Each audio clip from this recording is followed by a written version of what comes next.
1940년 6월 1일 미국에서 이제 딕 호이트라는 사람이 출생하는데요.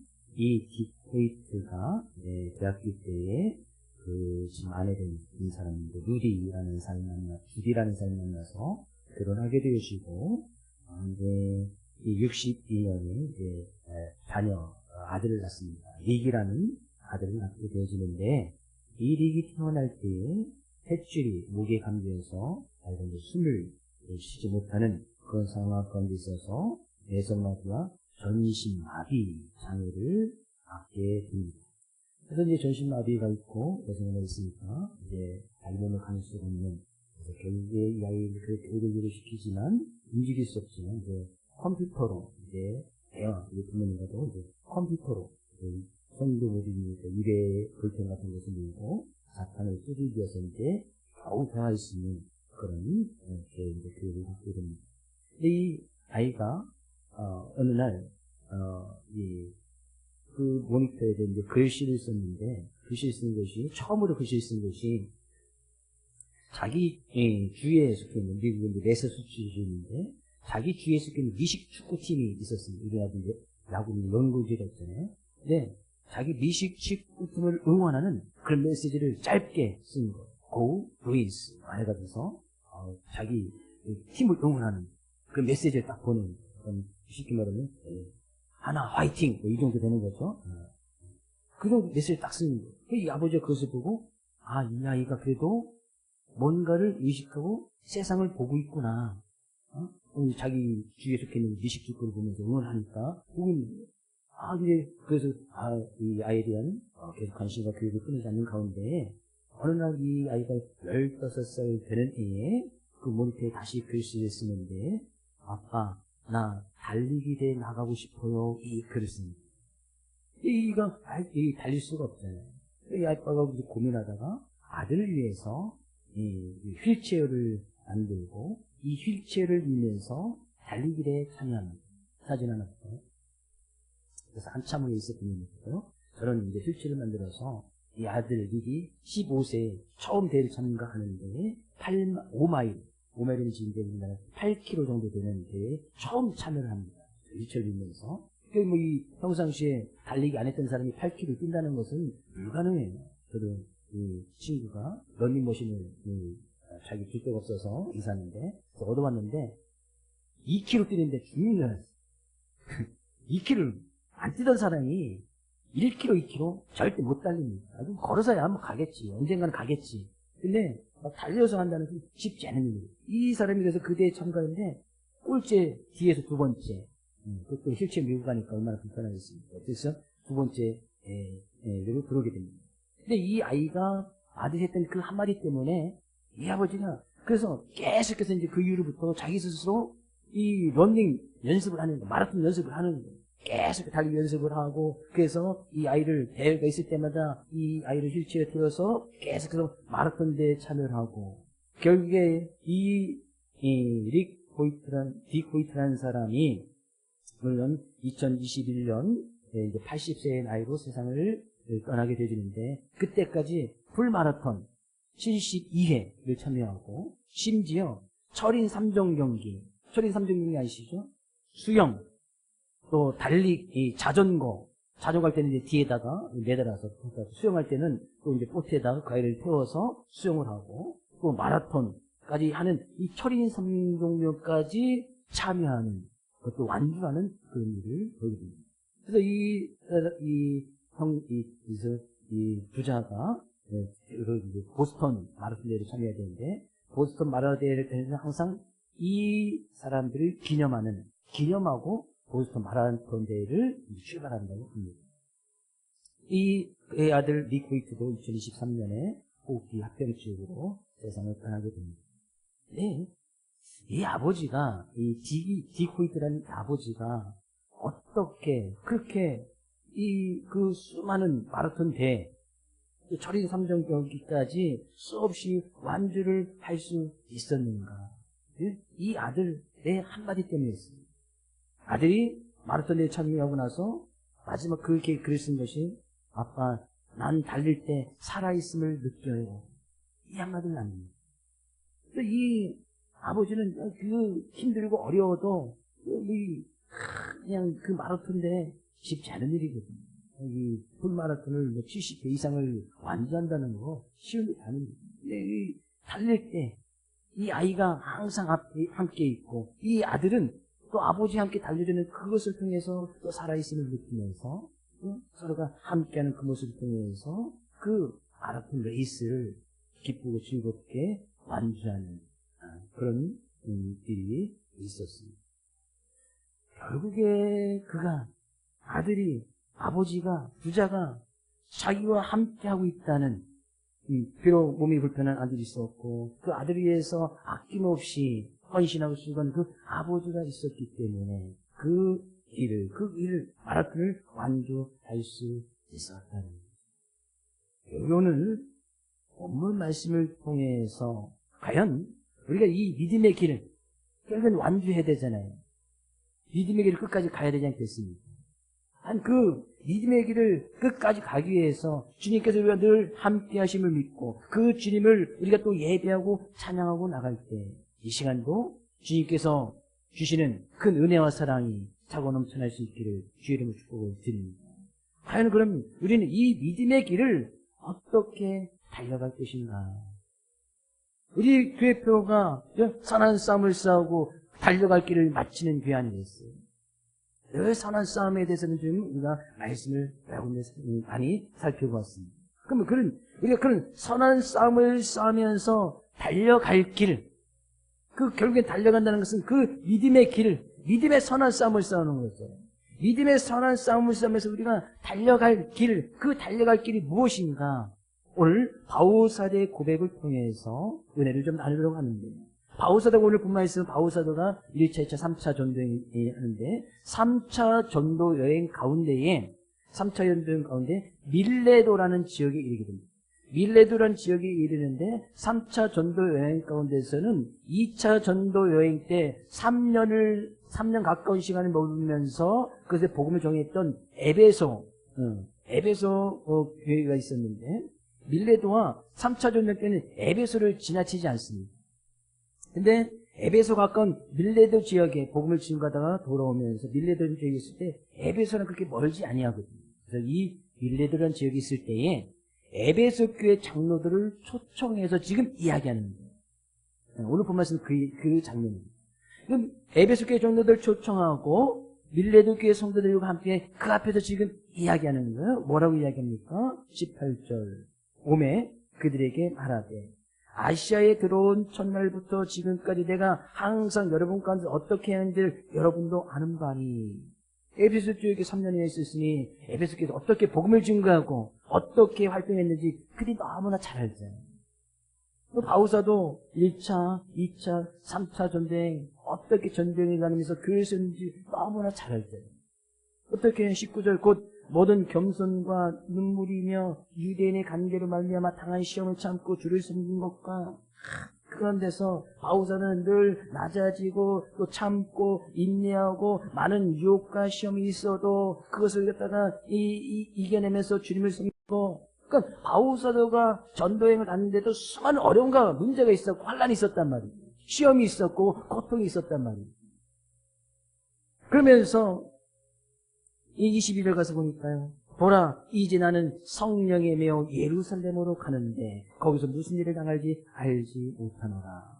그러면서 바울사도는 지금 예루살렘 쪽으로 가고 있었단 말이죠. 원래 바울사도 3차 전도 여행의 계획은 쭉 1차, 2차 때 다녔던 곳을 쭉 돌아보고 다시 돌아오면서 원래 자기 바울사도를 파송했던 교회 안디옥 교회로 다시 돌아가는 것이 계획이었거든요.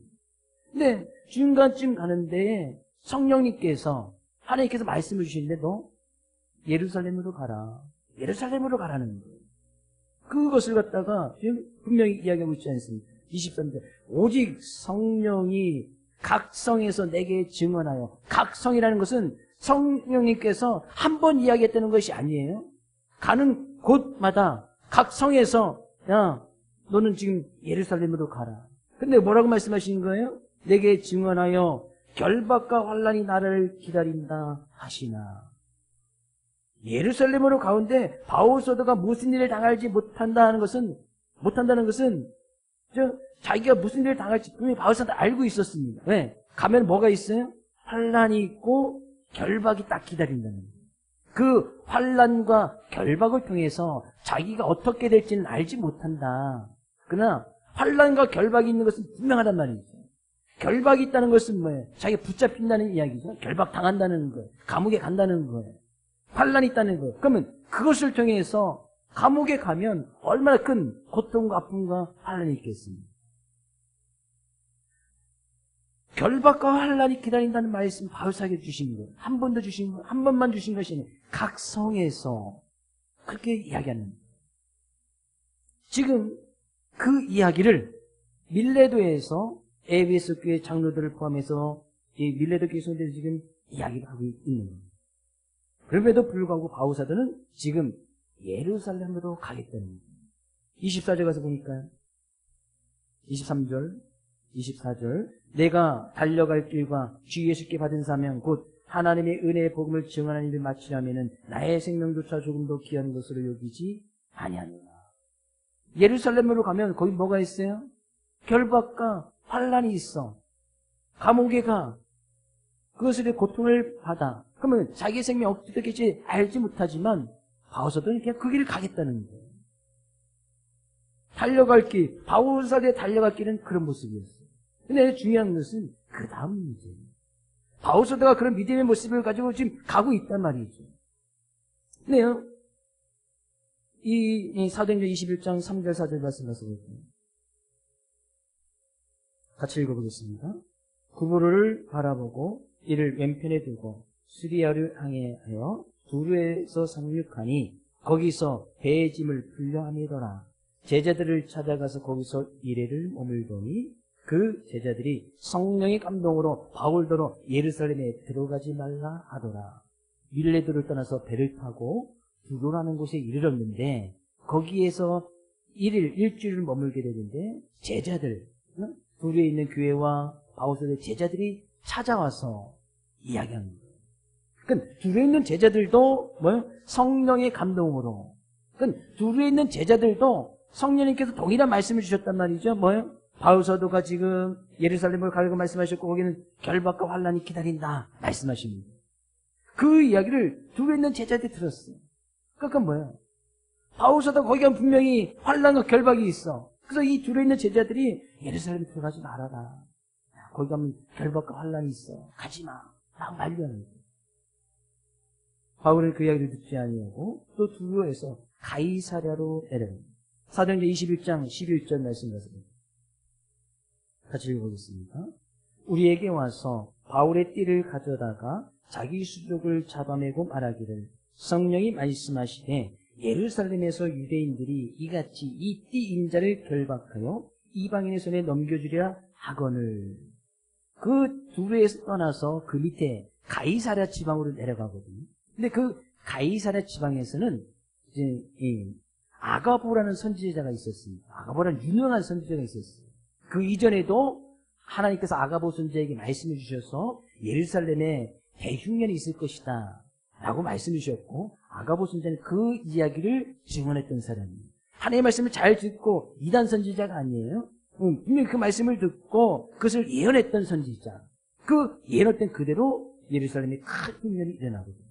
그럼 하나님의 말씀 앞에 아주 민감하게 그 말씀을 잘 받았던 선지자예요. 그 선지자가 사도행전 2장 11절을 이야기하는 거예요. 그가 와가지고 바울이 옷에 입고 있던 그 띠를 딱 풀어더니 난 자기 수족을 쫙 잡아매고 이야기하는 거예요. 성령님께서 나에게 분명히 말씀하셨는데 예루살렘에서 유대인들이 이 띠 임자, 이 띠 임자는 누구예요? 바울이잖아요. 바울을 결박해서 이방인의 손에 넘겨주리라. 그럼 이 아가보 선지자도 바울 사도가 받았던 그 동일한 말씀을 똑같이 받았잖아요. 거기에는 결박과 환란이 기다린다 이야기합니다.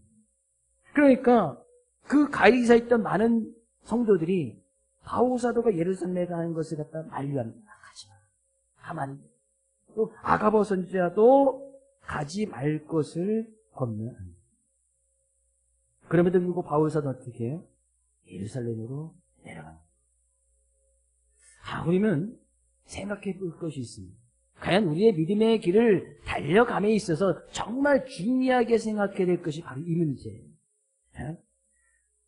바울이 믿었던 성령님, 하나님께서 말씀을 주신 그 성령님이 두로에 있는 제자들, 가리사에 있는 선지자 아가보에게 주고 있던 그 성령님, 그 말씀, 그 성령님이 다른 성령님이에요. 말씀을 주셨을 때 다른 말씀을 주셨습니까? 똑같은 말씀을 주셨잖아요. 바울 사도에게도 너 예루살렘으로 가는데 거기는 결박과 환란이 기다리고 있을 거야. 이런 말씀, 이 말씀을 각 성마다 주셨고, 두루에 있는 제자들에게도 바울 사도가 이 예루살렘도 지금 가고 있는데 거기는 결박과 환란이 기다리고 있어. 동일한 말씀을 주셨어요. 가이사랴에 있는 아가보 선지자에도 동일한 말씀을 주셨어요. 야, 거기는 결박이 기다린다. 그 띠를 가져다가 아주 상징적인 의미로 아가보 선지자 이렇게 행하면서 동일한 말씀을 이야기하고 있잖아요. 근데 두로에 있는 제자들은 그 말씀을 듣고 바울 사도가 예루살렘에 내려가는 것을 딱 근심하고 눈물로 막 그 바울 사도를 만류하거든요. 거기서 바울 사도는 또 가서 가이사랴로 내려갑니다. 가이사랴에 있는 많은 성도들도 바울 사도가 예루살렘에 가면 결박과 환란, 고통, 아픔이 있는 것을 뻔히 아니까 바울 사도를 내려가지 말라고 막 그를 만류합니다. 근데 바울 사도는 그럼에도 불구하고 예루살렘으로 가는 거예요. 지금 성령께서 동일한 감동으로 동일한 말씀을 주셨는데 바울 사도는 그 말씀을 듣고 예루살렘으로 가고 있고, 많은 사람들은 두루에 있는 제자들이나 가이사랴에 있는 제자들, 아가보 선지자는 바울 사도가 예루살렘에 간 것을 지금 막고 있더라 그럽니다. 지금 아주 동일한 말씀을 주셨음에도 불구하고 지금 판단이 완전히 다르단 말이죠. 결과가 완전히 다른 거예요. 이 극단적인 차이가 지금 이게 아주 사소한 차이인 것 같지만 아주 중요한 문제를 지금 제가 이야기하고 있습니다. 이 극단적인 차이가 대체 어디서부터 나온 것이냐, 왜 다르게 응답을 받았느냐 그러면 동일한 말씀을 주었는데 왜 그것이 다르게 행동하고 있느냐 그러면 바울 사도는 가고 있고 제자들은 말리고 있고. 저는 이 두루에 있는 제자들, 가이사랴에 있는 제자들, 아가보 선지자가 충분히 이해가 됩니다. 만약에 여러분이 사랑하는 자녀가 지금 어려움과 고통의 길을 간다고 하나님께서 알려주셨어요. 거기 보면 생명이 어떻게 될지 알지도 못하는 그런 아주 극심한 결박과 환란이 기다리고 있어. 그것을 알아. 그럼 어떻게 할 수 있습니까, 여러분? 거기 가면 안 돼. 거기 생명 위협이 있어. 문제가 있어. 고통이 있어. 가지 마. 저 같아도 그래요. 근데 조금 그래도 그 말씀대로 조금 더 가니까 거기도 또 사랑하는, 자기를 정말 사랑하는, 아끼는 제자들이, 동료들이, 야, 거기 가면 결박과 환란이 있어. 가면 안 돼. 결박과 환란이 있어. 막 만류를 해. 또 아니면 정말 유능한 선지자, 하나님의 말씀을 잘 듣고 예언을 잘했던 유능한 선지자가 또 그 말씀 그대로 이야기하면서 가지 말라고 해요. 그럼 여러분 어떻게 하시겠습니까? 가지 않는 게 당연한 이치잖아요. 가족도 말려, 자기를 사랑하는 사람도 말려, 유능한 선지자도 말려. 그럼 가지 말아야지. 바울 사도는 그 길을 가고 있는 거예요. 그럼 누가 잘못된 거예요? 잘 생각해야 될 것이 바로 거기에 있는 거예요. 바울 사도에게 주셨던 성령님의 말씀, 두로의 제자들, 가이사랴의 제자들에게 주셨던 성령의 말씀은 동일합니다. 다른 말씀이 아니에요. 동일한 말씀을 주셨는데 왜 두루의 제자들, 가리사에 있는 제자들, 아가보 선지자는 바울 사도를 만류했느냐? 거기엔 분명 차이점이 있습니다. 왜 그들이 만류했느냐? 그들은 동일한 말씀을 듣고 뭐예요? 거기에 가면 분명히 바울 사도가 어려움이 있다는 것을 분명히 알아, 깨달아. 그건 당연한 거잖아요. 그래서 바울 사도를 만류시킵니다. 가지 말라고 하는 거예요. 거기는 자기들의 판단과 생각이 들어갑니다. 하나님의 말씀은 예루살렘으로 가라, 환난과 결박이 기다린다, 이것이 끝이었거든요. 근데 그 말씀을 듣고 생각해보니, 판단해보니, 가면 환난과 결박인데 누가 거기를 갑니까? 근데 바울사도가 간다고 하는 거예요. 그러니까 당연히 말리는 것은 당연하단 말이에요. 자기의 판단과 의지가 그 말씀 앞에 작용을 합니다. 그 판단과 의지로 인해서 바울사도 지금 만류하고 있단 말이에요. 만약에 둘에 있는 제자들에게 활박과 결박이 기다린다고 하는데 바울사도 지금 예루살렘 내려가고 있다. 너희들이 좀 말려라. 성령님께서 그렇게 말씀을 주셨으면 말리는 것이 당연하지. 근데 하나님께 주신 말씀은 환난과 결박이 기다린다라는 게 끝이거든요. 근데 바울사도는 그 이야기를 듣고 계속 그 길을 가고 있는 거예요. 우리의 믿음 얘기는 바로 그런 것이거든요. 우리는 하나님을 안다고 하지만 우리의 생각과 판단과 이성으로는 그 하나님을 온전히 알 수가 없습니다. 그것은 불가능해요.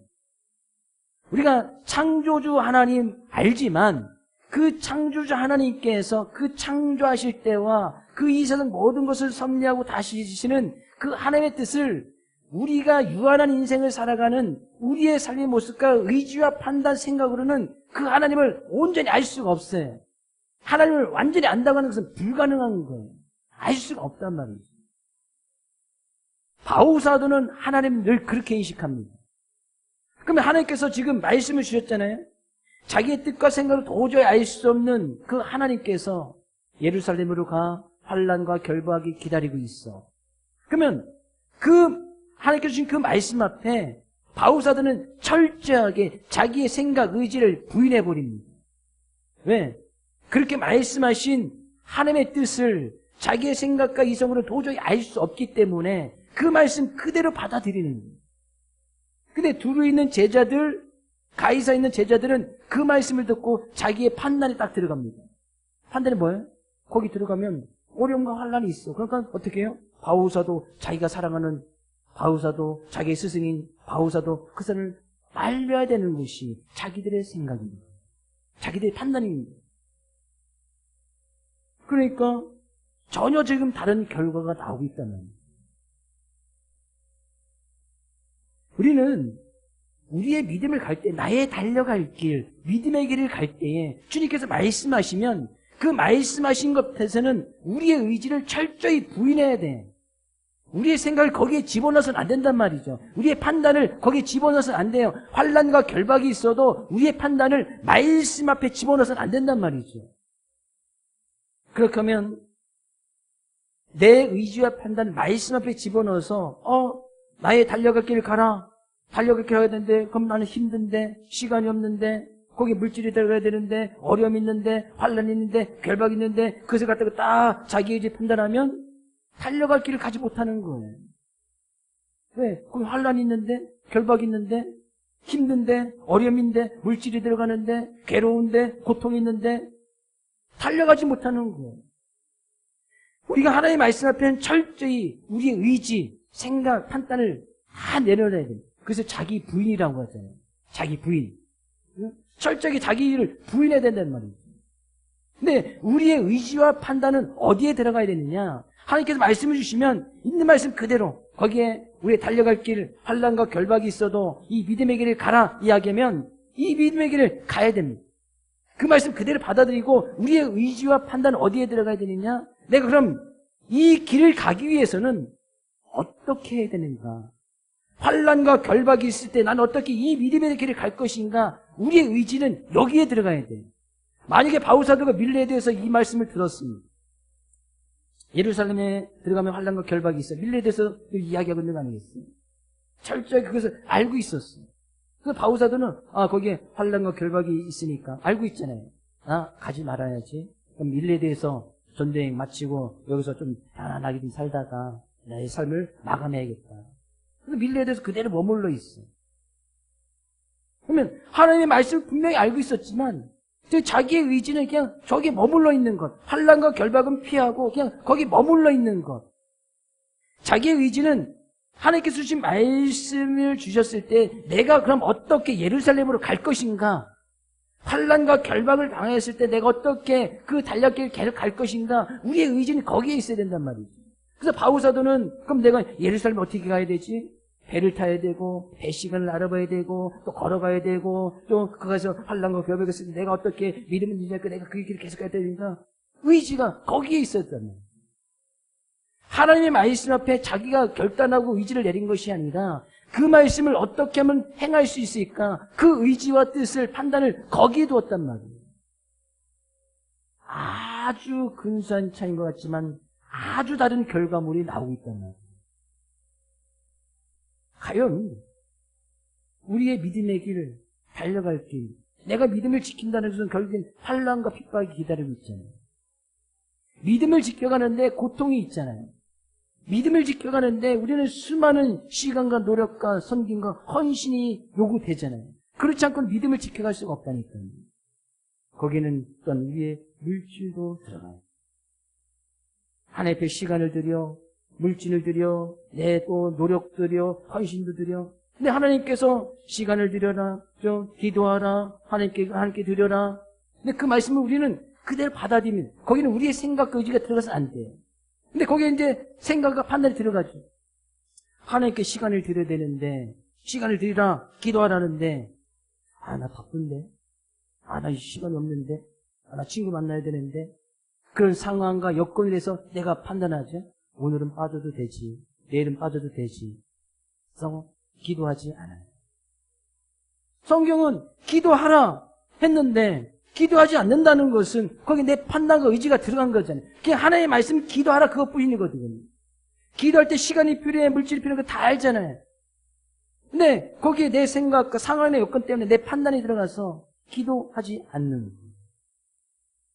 내 판단과 의지는 기도하라 했으면 내가 어떻게 하면 기도할 수 있을까? 의지와 판단, 내 그 기도라는 말씀을 지키기 위해서 내 의지를 다하고 판단을 다하고, 그래서 어떻게 하면 기도의 자리에, 말씀의 자리에, 예배의 자리에 나올 수 있을까? 내 의지와 판단은 여기에 들어가야 된단 말이에요. 근데 자꾸 말씀 앞에 자꾸 들어가는 거예요. 이것을 성경은 무지라고 이야기합니다.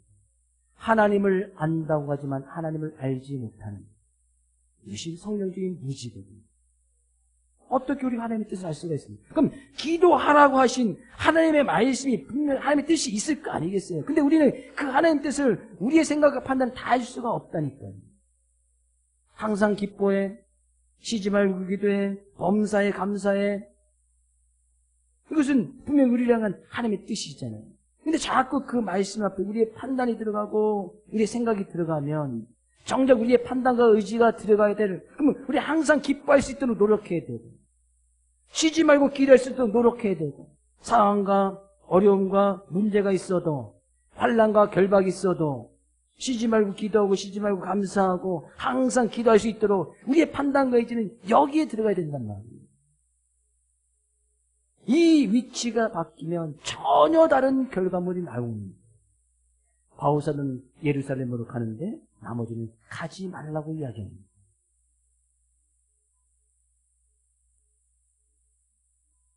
우리가 믿음의 길을 간다는 것은요, 결국엔 우리의 십자가를 지고 환난과 결박이 있는 그 길을 가고 있는 것입니다. 근데 그 믿음의 가운데서 자꾸 이 환난과 결박이, 어려움과 상해가 그 길을 가지 말라고 하는 거예요. 좀 쉬었다 가라고 하는 거예요. 좀 건너뛰어도 된다고 이야기하는 거예요.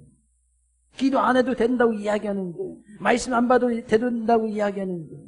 그 정도 했으면 됐다고 이야기하는 거예요. 하나님 것을 하나님께 안 돼도 된다고 이야기하는 거예요. 근데 그 상황 속에, 그런 여건 속에 내가 스스로 판단해 버리는 거예요.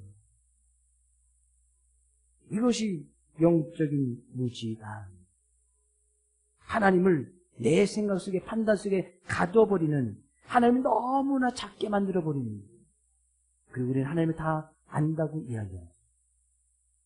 어떻게 하나님, 내 생각의 틀에 들어온 하나님은 알 수 있겠지. 그럼 내 생각의 틀에 벗어난 하나님, 내 판단과 의지에 벗어나신 하나님을, 그러면 우리 그런 하나님을 알지 못하는 거잖아요. 그런 의미에서 우리는 하나님을 완전히 안다는 것은 불가능한 거예요. 그러니 하나님께서 말씀하실 때는 철저하게 내 의지를 부인해야 됩니다. 내 자신을 부인해야 된단 말이죠. 그 말씀 그대로 말씀 그대로 받아들이고 우리의 의지는 어디에? 우리는 그러면 어떻게 그 말씀을 잘 지킬 수 있을까? 우리의 의지와 판단과 생각은 여기에 들어가야 됩니다. 어떻게 하면 하나님의 다른 신들을 섬기지 않을까? 거기에 우리의 생각이 들어가고 판단이 들어가요. 어떻게 하면 우리가 안식을 기억하여 잘 지킬 수 있을까? 우리의 판단과 의지는 거기에 들어가야 돼. 말씀 앞에 안식일 거룩하여 지키라.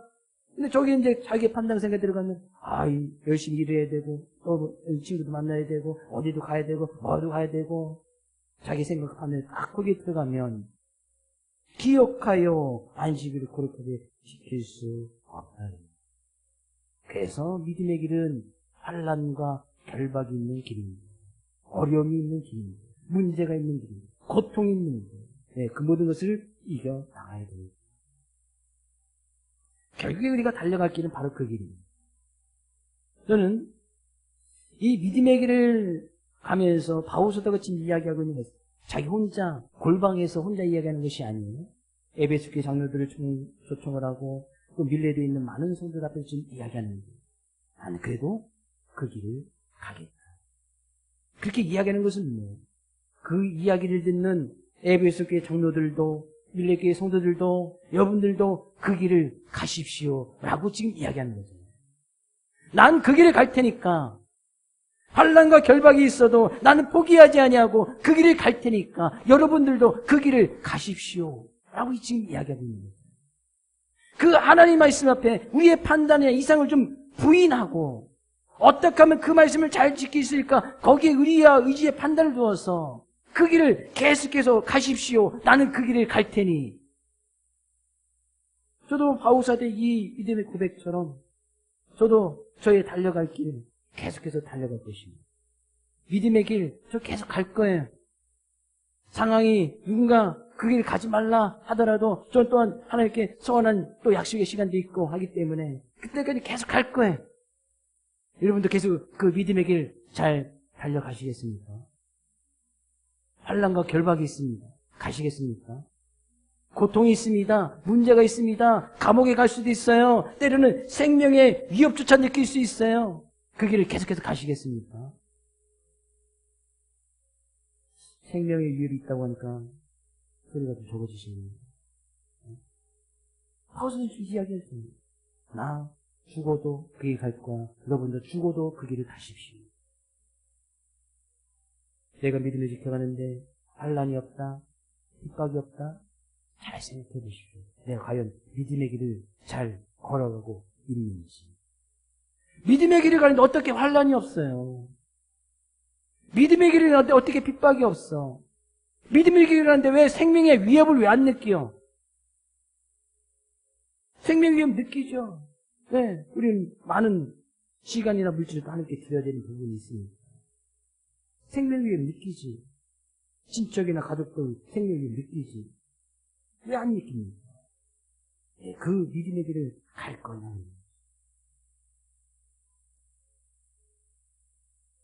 한 주간 우리 이 말씀을 의지해서 과연 나는 믿음의 길을 지금 달려가고 있는가? 내가 달려갈 길, 환난과 핍박, 고통과 아픔, 근심, 걱정이 있는 그 길인데 나는 그 길을 지금 잘 달려가고 있는가? 한 주간도 주의 말씀을 따라서 우리의 판단과 의지가 말씀 앞에 있는 것이 아니라 내가 어떻게 하면 그것을 행할 수 있을까? 그 길을 잘 갈 수 있을까? 판단과 의지를 여기에 두어서 힘들고 어려워도 문제가 있어도 이 달려갈 길 잘 달려가는 이 사랑하는 모든 성도들 될 수 있기를 주의 이름으로 축복을 드립니다.